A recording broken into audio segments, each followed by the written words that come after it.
Greetings our viewers, welcome back to our channel. If you are new, we request you to like this video, comment, subscribe, and do not forget to hit that notification bell so that you do not miss out on any of our new uploads.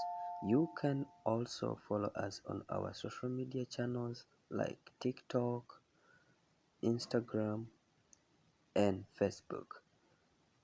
Share, comment, and help push this video further to other people out there. Oh yes, tugende maaso. What do we need in tagging? Kyetugambye nti twetaaga mashini eno yetuyambako okuba nga tutaginga ensolo zino. Then ne tags zennyini. Kati tags zino zibaako labels. Okusinziira farm kye mwagala okuba nga mukozesa okuba nga mulabelinga embizi zino.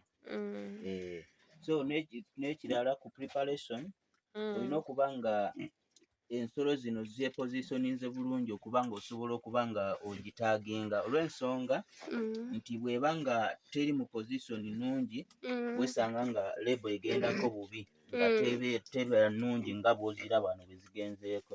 Olina okuba nga eri mu position entuufu n'ogikwata mpola mpola osobola okuba nga ogitagingako bulungi okuba nga lebo evaayo bulungi.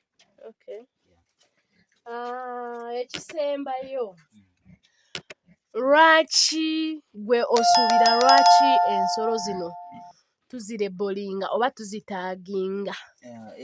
Omugaso egy'okutaginga ensolo zino ekisooka nti tutaginga ensolo zino okuba nga singa in case eba erwadde kitwanguyira okumanya nti lebo 003 oba katugeze ediolatinga kati kitwanguyira okuba nga tukola ki nga tugijjamu ne tujja isolatinga ku ndala.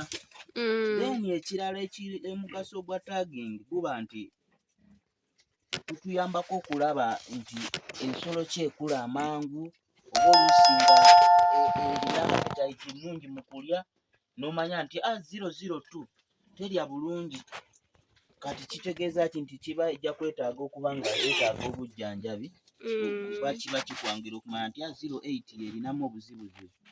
Ekyo nakyo kituyambako okuba nga tulaba performance y'ensolo zaffe ezo bwekola ki bw'ebeera. Weewo osobola okutwanjurirako okweyanjurirako abakulaba? By names of Senyimba Fred. I'm a veterinary doctor.